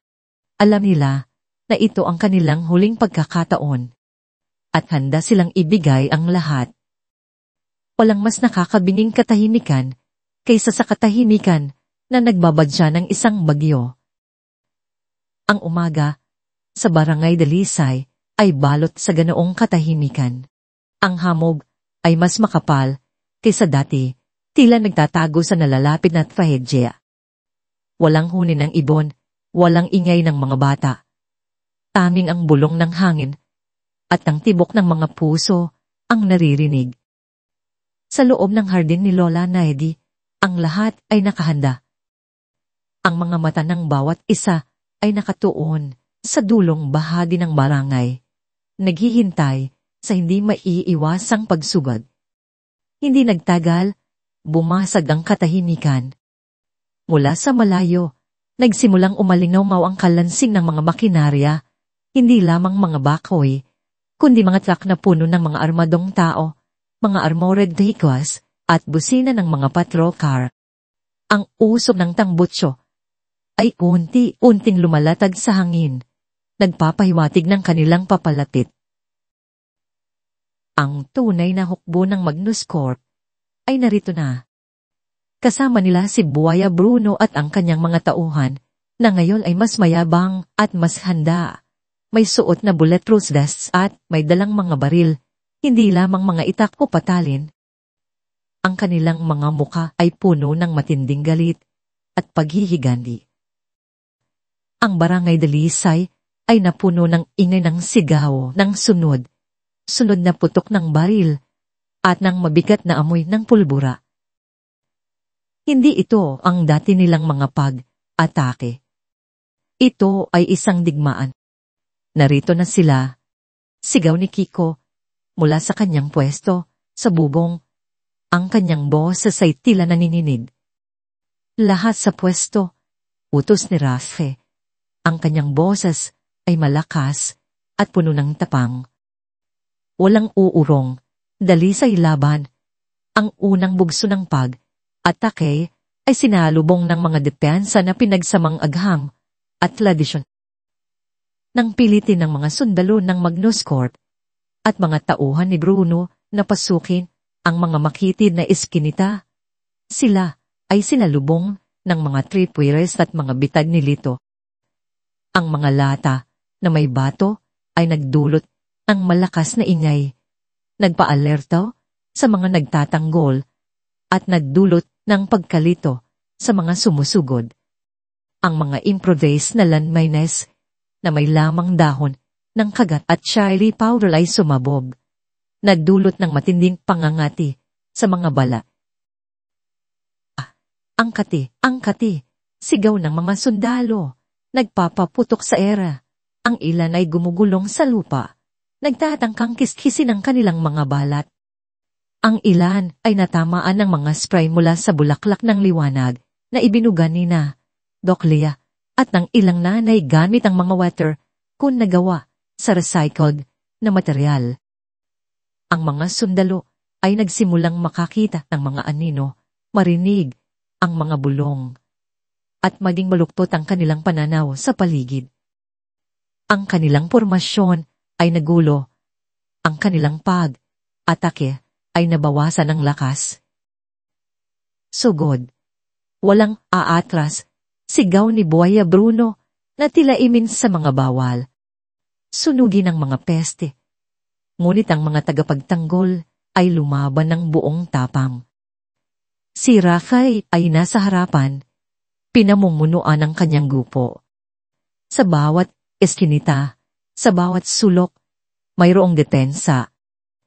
Si Kiko, na parang isang unggoy sa bubong, ay nagtatapon ng mga bato at naglalagay ng mga lubig na patibong. Si Maya, na nasa likod ng mga halaman, ay tahimik na nagbabantay sa mga mahahalagang daanan, nagpapahiwatig ng mga galaw ng kalaban. Si Doc Lea, sa kabila ng takot, ay naging isang anghel sa gitna ng labanan. Awak ang isang first aid kit at mga optimized na halamang gamot. Siya ay mabilis na gumagapang sa mga sugatan. Isang bata ang natamaan ng bala sa braso at agad niya itong ginamot. Inilapat ang isang pinaghalong mutya ng lupa at iba pang gamot na gawa ni Lola Medi. Ang pagdurugo ay huminto at ang bata ay tila guminhawa. Ngunit hindi lamang siya nanggagamot, siya rin ay lumalaban.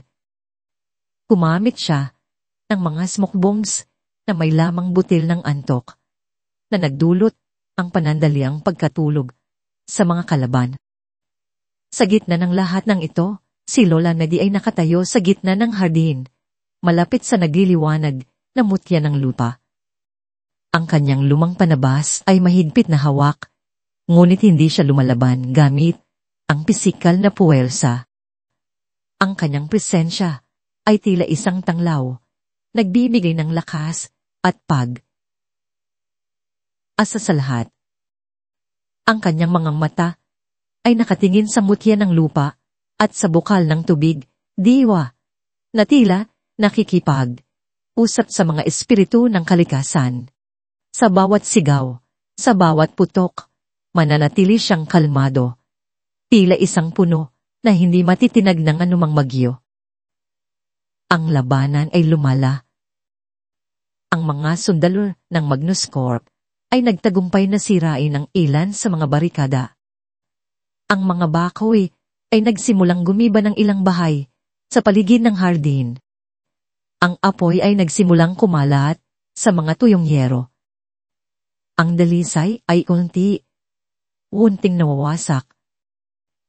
Ang mga tagapagtanggol, baglaman buong tapang na lumalaban, ay unting nauubusan ng lakas. Kailangan nating ipagtanggol ang hardin, sigaw ni Rafe, habang nakikipagduno sa isang malaking sundalo. Sa isang sulok ng hardin, nagkaroon ng matinding personal na labanan. Si Buhaya Bruno, na galit sa pagkatalo ng kanyang mga tauhan, ay direktang sumugod kay Rafe. Ikaw na pesting batang lansangan ka! Sigaw ni Bruno, habang sinugod si Rafe gamit ang isang matulis na patalin. Ngayon, atapusin na kita. Walang armas si Rafe, ngulit ang kanyang puso ay puno ng apoy. Para sa kanyang lola Medi, para sa Doklia, para sa Dalisay, at para sa kanyang pamilya. Isinagawa niya ang kanyang mga kasanayan sa pakikipaglaban sa lansangan, umiiwas sa bawat saksak at suntok ni Bruno. Ang kanilang labanan ay mabilis, puno ng pagkabigla at galit. Nagpalitan sila ng suntok at sipa. Ngunit si Rafe ay mas mabilis, mas maliksi, at mas determinado. Sa isang pagkakataon, nang akmang sasaksakin siya ni Bruno, nakahana si Rafe ng butas. Mabilis niyang kinuha ang braso ni Bruno at sinipa ang kanyang dibdib na nagdulot ng pagbagsak ni Bruno sa lupa. Sa isang mabilis na paggalaw, inagaw ni Rafe ang patalin at iniharang ito sa leeg ni Bruno. Sumuko ka, buhaya, sabi ni Rafe. Ang kanyang mga mata ay nagniningas. Hindi mo kailangang gawin ito. Hindi ako susuko. Sa tulad mo, sagot ni Bruno. Ang kanyang mukha ay puno ng galit. Ngulit sa kanyang mga mata, may nakitang takot si Rafe.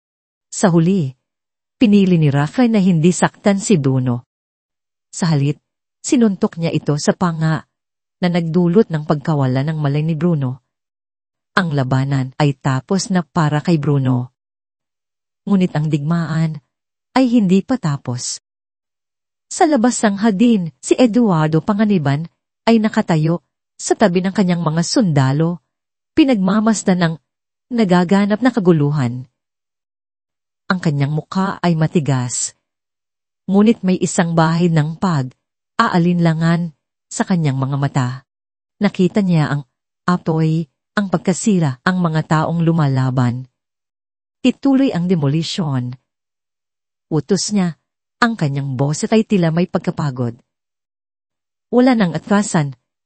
Ngulit bago pa man makatapak ang mga sundalo sa mismong hardin, nilapitan siya ni Lola Medi. Lumabas siya mula sa gitna ng nagliliwanag na musya ng lupa.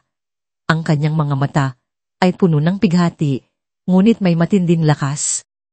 Dindo, sabi ni Lola Medi, ang kanyang boses ay kalmado, ngunit puno ng bigat.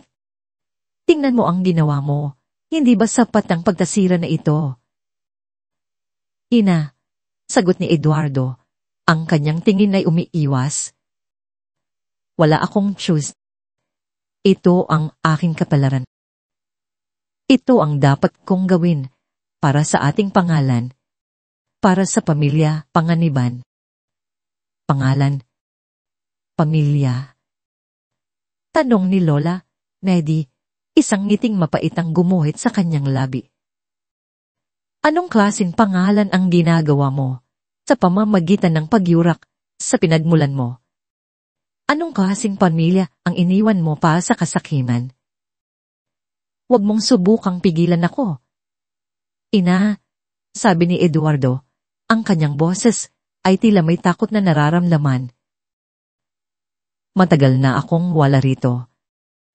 Hindi mo na ako kilala. Kilala kita. Dindo, sabi ni Lola Medi.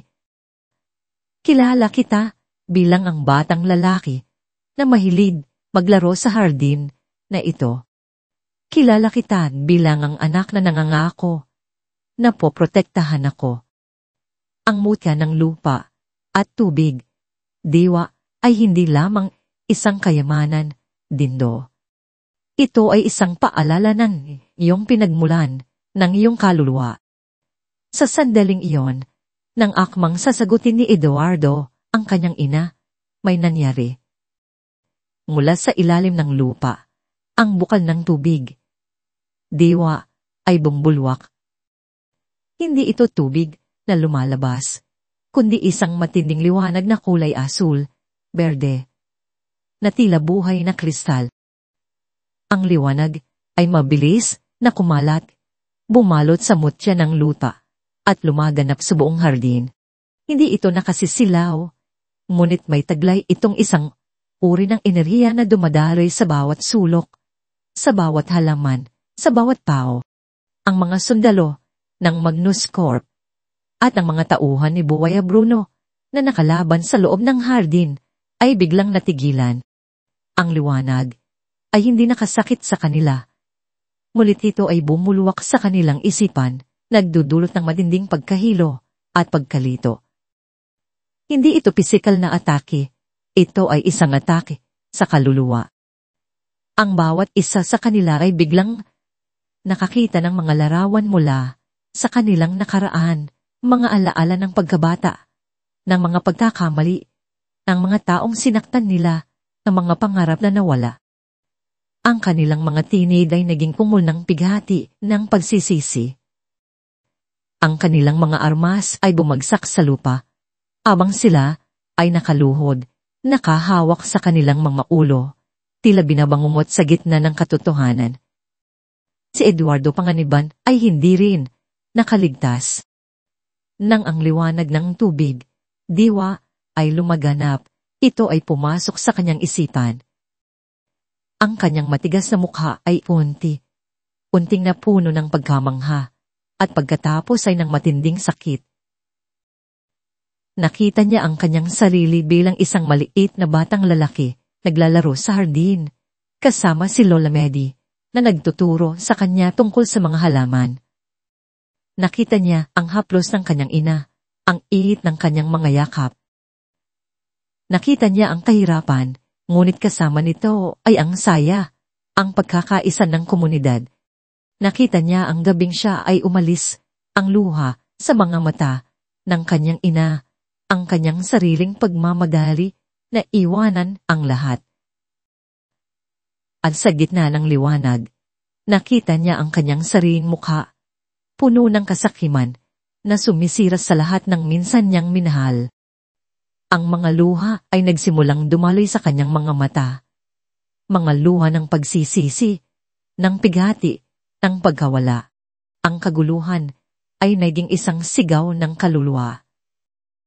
Ang mga sundalo at goons ay nagsimulang tumakbo, hindi mula sa mga nagtatanggol, kundi mula sa kanilang sariling mga alaala, mula sa multo ng kanilang mga ginawa.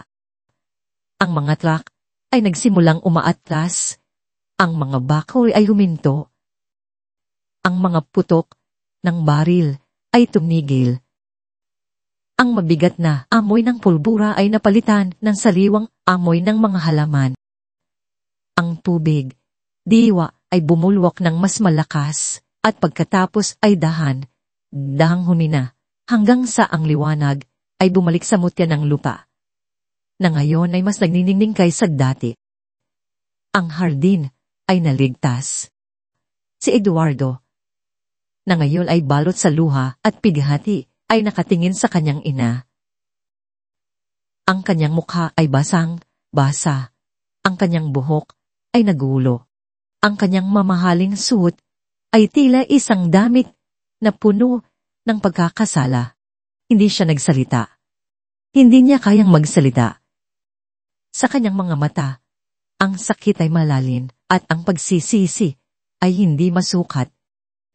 Tumalikod siya at dahan-dahang lumakad palayo, hindi nakatingin sa sinuman, taning ang kanyang mga anino ang kanyang kasama. Ang kanyang pag-alis ay hindi na isang matigas na siyo, kundi isang lalaking nawasak na pinagmumultuhan ng kanyang nakaraan. Ang Delisay ay nanalo. Ang hardin ay naligtas. Ang kaguluhan ay humupa. Ang mga residente ay lumabas mula sa kanilang mga pinagtataguan. Ang kanilang mga mata ay puno ng pagkamangha at kaligayahan. Si Rafe, Doc Lia, at ang mga tagapagtanggol ay nagyakapan. Ang kanilang mga luha ay halo ng saya at pagod. Ngunit sa puso ng hardin, si Lola Medi ay nakatayo pa rin. Ang kanyang mga mata ay nakatingin sa mutya ng lupa. Ang laban ay tapos na. Ngunit ang mga sugat, lalo na ang mga sugat sa puso, ay malalim pa rin. Ang matining labanan ay tapos na. Umupa ang kaguluhan at sa halip ng ingay ng putok at sigaw, isang nakakabining katahimikan ang bumalot sa barangay Dalisay. Ngunit ang katahimikang iyon ay hindi kapayapaan.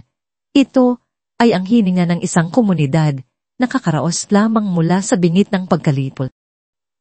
Sa paglitaw ng araw, nagulatang ang mga mata ng mga residente sa tanawin ng kanilang tahanan. Ang mga barikada ay wasak, ang mga bakod ay sira at ilang bahay sa gilid ng hardin ay gumuho na. Nagkalat ang mga yero at kahoy.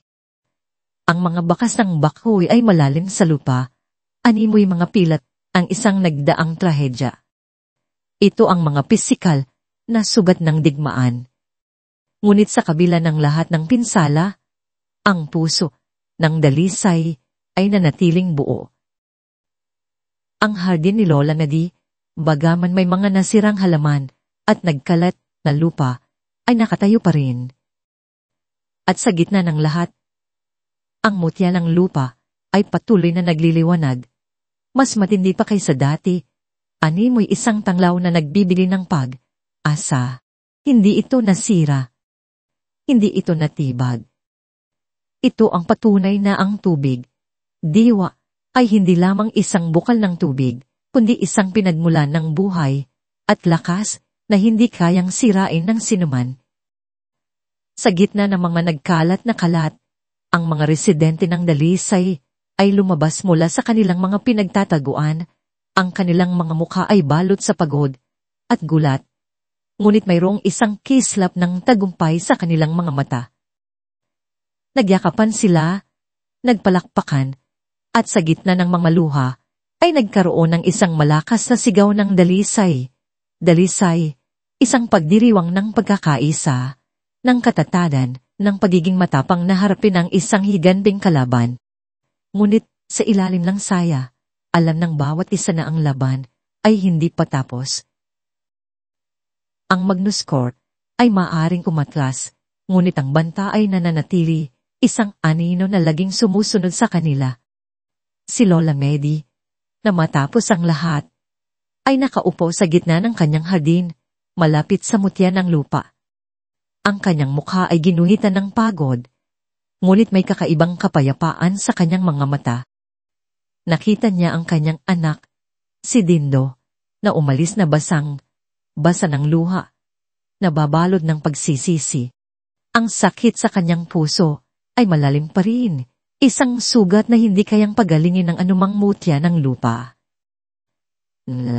Ngunit sa pagtingin niya sa kanyang mga kapitbahay, sa mga matatanda, sa mga bata, sa mga tagapagtanggol, naramdaman niya ang isang mas malalim na kapayapaan. Hindi siya lumaban para lamang sa sarili niya o para sa kanyang anak. Lumaban siya para sa kanila, para sa lahat. Lumaban siya para sa pag-asa na dala ng mutya ng lupa, para sa espiritu ng tubig, diwa, para sa kaluluwa ng Dalisa. Ito ang kanyang pinakamalaking tagumpay. at ang kanyang pinakamalaking paghilom. Ang kanyang puso ay nanatiling bukas kahit para sa anak na tinalikuran siya. Alam niyang sa pagpapatawad ng iba ay nagmumula rin ang pagpapatawad sa sarili. Sa kabilang banda, malayo sa dalisay, si Eduardo Panganiban na dating dindo ay nagtago sa kanyang toren bakal at semento. Ang kanyang mukha ay balot sa pagkabalisa, ang kanyang isip ay pinagmumultuhan ng mga alaala na binuhay ng tubig, diwa. Ang mga tingin ng kanyang mga kasamahan sa Magnus Corp ay puno ng pagtataka at pagkabigo. Ang kanyang reputasyon ay unting nadudungisan, ang kanyang legal na posisyon ay nananganib. Ang insidente sa dalisay ay kumalat sa balita na nagdulot ng pagtatanong sa kanyang mga pamamaraan. Ang kanyang ambisyon ay nagdulot ng hindi lamang pagkabigo, kundi isang mas malalim na pagkahulog sa kanyang sariling konsensya. Hindi siya kailanman bumalik sa dalisay. Ngunit ilang linggo pagkatapos ng labanan, isang silyadong sobre ang dumating kay Lola Medi, walang pangalan ng nagpadala. Sa loob, isang malaking tsite na may nakasulat na halaga ng sapat upang muling itayo ang buong komunidad at padandahin ang hardin. Walang sulat, walang salita, tanging ang pera. Isang tahimik na paghingi ng tawad, isang simula ng pagsisis na hindi kayang ipahayag sa salita. Alam ni Lola Medi kung kanino galing ang pera. Pinunasan niya ang isang patak ng luha. At kahit may pait ay ngumiti. Ang mutya ng lupa ay hindi lamang nagpagaling ng sakit, nagpagaling din ito ng mga subat sa kaluluwa. Sa loob ng dalisay, ang tagumpay ay nagbigay ng bagong lakas at layunin. Si Doc Lia, na nakita ang tunay na kahulugan ng kanyang propesyon, ay nagpasya ng manatili. Hindi na lamang siya isang volunteer, siya ay bahagi na ng dalisay, isang tagapangalaga ng mutya ng lupa at tubig, diwa. Sa tulong ng mga kapitbahay, nagtayo siya ng isang maliit ngunit maayos na health center, hindi lamang para gamutin ang mga sakit, kundi para turuan ng mga residente tungkol sa kalusugan at pagpapahalaga sa tradisyonal na panggagamot. Patuloy niyang inaral ang mutya ng lupa at tubig, diwa. Ngunit sa layuning paglingkuran ang komunidad at ang sangkatauhan ng may etika at paggalang, hindi para sa sariling kapakinabangan. Ang tubig, diwa, ay hindi isang produkto, sabi niya kay Lito isang araw, habang sinusuri nila ang mga data. Ito ay isang regalo. At ang regalo ay kailangang protektahan. Sumumpa si Doc Lia na ipagtatanggol niya ang lihim ng tubig, diwa, sa lahat ng kanyang makakaya. Si Rafe at ang mga tagapagtanggol ay hindi na lamang mga kabataang lansangan. Sila ang naging tunay na mga tagapagtanggol ng barangay. Sa tulong ng pera mula sa Eduardo at sa pagtutulungan ng mga residente, pinangunahan nila ang muling pagtatayo ng dalisay. Si Lito, sa kanyang husay sa teknolohiya, ay gumawa ng mas pinahusay na sistema ng komunikasyon at seguridad. Si Kiko ang nanguna sa paglilinis at pagtatayo ng mga mas matibay na istruktura. Si Maya ang naging tada, organisa ng mga kababaihan, tinuturuan sila ang mga first aid at mga simpleng herbal medicine mula kay Lola Medi. At sa gitna ng lahat ng ito, ang pag-iibigan ni Rafe at Doc Lia ay lalong namukadkad. Sila ang naging simbolo ng bagong pag-asa at pagkakaisa ng dalisay, ang pagtatagpo ng dalawang magkaibang mundo, ang tradisyon at modernidad na nagsama-sama para sa isang mas malaking layunin. Ang kanilang pagmamahalan ay hindi lamang sa pagitan ang dalawang tao, kundi isang pagmamahalan para sa komunidad na kanilang sinumpaang ipagtanggol. Sa paglipas ng mga buwan, muling bumalik ang buhay sa Barangay Dalisay. Ang mga bahay ay muling itinayo mas matibay, at mas maayos. Ang hardin ni Lola na di ay mas lalong naging lunti, ang mutya, ng lupa, ay mas matindi ang kislap. Ang dalisay ay hindi na lamang isang kutsot na naghihintay ng demolisyon. Ito ay naging isang huwara ng pagiging matatag, ng pagkakaisa, at ng pag-asa. Ang mga banta ng Magnus Corp ay pansamantalang humupa o hindi bababa sa ngayon. Ngunit ala ng mga residente na sila ay handa. Ang hardin ni Lola Medi ay hindi lamang isang lugar kung saan nagpapagaling ng sakit. Ito ay naging isang sentro ng edukasyon kung saan itinuturo ni Lola Medi ang kanyang mga kaalaman sa herbal medicine at pagpapahalaga sa kalikasan sa mga kabataan. Ang mga bata na dati takot ay malayang naglalaro sa hardin sa ilalim ng lilinang mutya ng lupa na ngayon ay isang simbolo ng kanilang pagkakakilanlan. Sa pagtatapos ng kuwento, makikita si Lola Medi may katandaan na, ngunit mas lalong nagliliwanag ang kanyang mukha, nakaupo sa gitna ng kanyang hardin. Ang kanyang mga mata ay nakatingin sa mga batang naglalaro, sa mga kabataang nagtatrabaho, sa kanyang komunidad na nagpapatuloy. Hawak niya ang isang maliit na dahon ng mutya ng lupa at sa kanyang mga labi, isang ngiting puno ng pag-asa. Alam niya, hanggat mayroong pagmamahalan, hanggat mayroong pagkakaisa, at hanggat mayroong tibay ng loob, ang pag-asa ay mananatiling laging luntian, tulad ng mutya ng lupa, na patuloy na nagliliwanag sa puso ng dalisay.